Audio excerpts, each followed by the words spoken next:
সময়ের এক ফুর অসময়ের 10 ফুর মাত্র একটা দাবি ছিল কোটা সংস্কার, সেইটা আজকের দিনে এসে সরকার পতনেরই একটা অবস্থান তৈরি করে ফেলেছে। আজকে প্রধানমন্ত্রী খুব সুন্দর বক্তব্য দিয়েছেন, কিন্তু তার এই বক্তব্যটা আজকের দিনে এসে মানুষ, সাধারণ ছাত্রছাত্রী তারা গ্রহণ করছে না। তারা মনে করছে যে ক্ষমতাকে বাঁচানোর জন্যই তিনি আচমকা এমন সিদ্ধান্ত নিয়েছেন। সময়ের এক ফুর অসময়ের 10 ফুর মাত্র একটা দাবি ছিল কোটা সংস্কার, সেইটা আজকের দিনে এসে সরকার পতনেরই একটা অবস্থান তৈরি করে ফেলেছে। আজকে প্রধানমন্ত্রী খুব সুন্দর বক্তব্য দিয়েছেন, কিন্তু তার এই বক্তব্যটা আজকের দিনে এসে মানুষ, সাধারণ ছাত্রছাত্রী তারা গ্রহণ করছে না। তারা মনে করছে যে ক্ষমতাকে বাঁচানোর জন্যই তিনি আচমকা এমন সিদ্ধান্ত নিয়েছেন। দর্শক, আজকে বিকাল 5টার দিকে আমাদের শহীদ মিনার থেকে সমন্বয়কদের যিনি প্রধান সমন্বয়ক আছেন নাহিদ, তিনি কিন্তু এক দফা দাবি ঘোষণা করেছেন। আর সেই এক দফা দাবিতে কি আছে? প্রধানমন্ত্রীর পদত্যাগ সহ মন্ত্রিসভার যারা আছে সবাইকে পদত্যাগ করতে হবে। আর 5:30টার দিকে শহীদ মিনারের সমবেত ছাত্র জনতার উদ্দেশ্যে যে বক্তব্য দিয়েছে, এই বক্তব্য হিউজ পরিমাণ মানুষকে কিন্তু টাচ করে যাবে। বলছেন যে আমরা শেখ হাসিনার পদত্যাগের দাবি জানাচ্ছি, শুধু তো পদত্যাগ করলে হবে না, এই দেশে যত খুন হয়েছে, যত গুম হয়েছে, তার দায়ে শেখ হাসিনাকে বিচারের আওতায় আনতে হবে। শুধু শেখ হাসিনা নয়, পুরো মন্ত্রী পরিষদকে পদত্যাগ করতে হবে। এই ফেসিবাদী শাসন ব্যবস্থাকে বিনাশ করতে হবে। আমরা এমন একটি বাংলাদেশ গঠন করতে চাই, রাজনৈতিক ব্যবস্থা তৈরি করতে চাই, যেখানে আর কখনোই কোনো ধরনের স্বৈরতন্ত্র ফিরে আসবে না।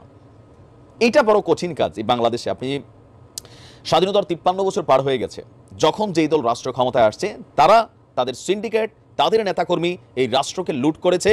সাধারণ মানুষ, বিরোধী দল, বিরোধী পক্ষের গলা চাইপা ধরছে তাদের নেতাকর্মী, গুন্ডা বাহিনী দ্বারা। কখনো বিএনপির নেতাকর্মীরা, কখনো আজকে ছাত্রলীগ, যুবলীগের নেতাকর্মীরা। এই দেশের আমজনতা কখনোই প্রকৃত স্বাধীনতা পায়নি, এটাই হচ্ছে বাস্তবতা। তারপরেও ছাত্ররা মনে করছে যে এই ধাক্কায়, এই মেসেজ প্রত্যেকটা রাজনৈতিক দলের উদ্দেশ্যে যে তোমরা দেখো যে অধিকার কিভাবে আদায় করে নিতে হয়। তবে এই রাস্তাটাও এত সোজা না, কারণ রাষ্ট্র ক্ষমতার এই চেয়ার এত সহজে ছাড়ার বিষয় না।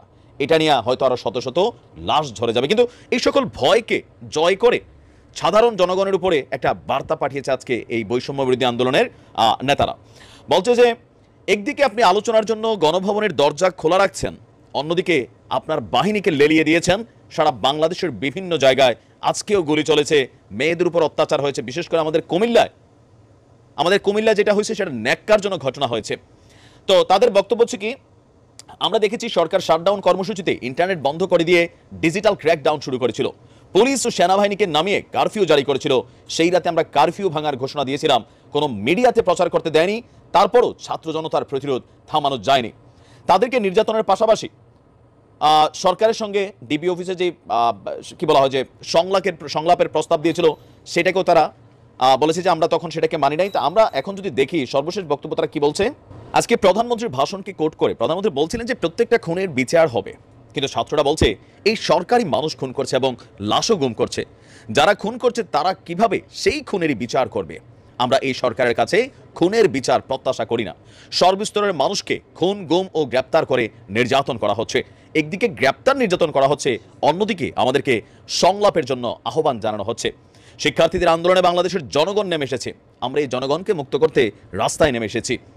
আমরা আজকে এক দফার দাবিতে এখানে হাজির হয়েছি।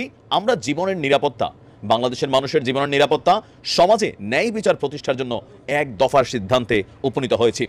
সরকার এখন আলোচনার জন্য গণভবনের দরজা খোলা রয়েছে বলছে, কিন্তু আমরা মনে করি তিনি আগেই বুঝে গিয়েছেন যে গণভবনের দরজা খোলা রাখতেই হবে।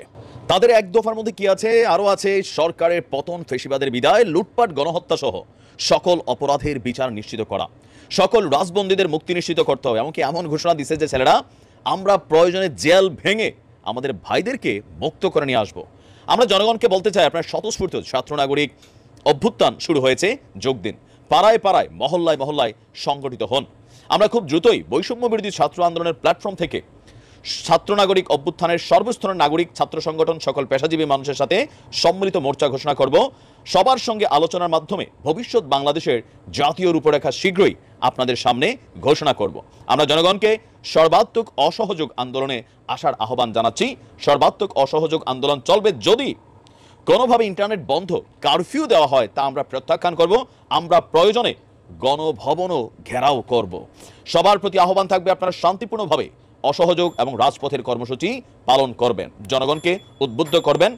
নিরাপত্তা বাহিনী, সেনাবাহিনী, সরকারি কর্মকর্তা সবার কাছে আহ্বান থাকবে, জনগণ যদি সরকারকে প্রত্যাখ্যান করে সেই সরকারের হুকুম মানতে আপনারা বাধ্য নন। সরকারকে সমর্থন না দিয়ে আপনারা জনগণের পাশে দাঁড়ান। আপনাদের আমাদের মিছিলে আসার আহ্বান জানাচ্ছি। আমরা হুকুমের আসামির বিচার চাই। আপনাদেরকে কেন খুন করতে বাধ্য করা হচ্ছে, আমরা সকল গণহত্যারই বিচার আশা করছি। বুঝতে পারছেন পরিস্থিতি কোথায় থেকে কোথায় যাচ্ছে। তবে এই পরিস্থিতি আরো ভয়ানক আকার ধারণ করবে, আমি এটা অনুধাবন করতে পারছি। কারণ ক্ষমতারই চেয়ারটা এটা কেউই সহজে ছাড়ে না।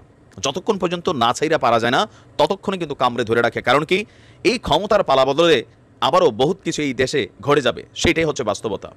তবে এই দেশে দুর্নীতি, লুটপাট, রাজনৈতিক ছত্রছায়ায় যতগুলো অপরাধ গত 53 বছরে হয়েছে, আমি জানি না যে পৃথিবীর আর কোথাও এগুলো হয়েছে কিনা। দেখা যাক পরিস্থিতি কোন দিকে যায়। যে কোনো সময় যে কোনো কিছু ঘটতে পারে, সময় বলে দেবে। আসসালামু আলাইকুম।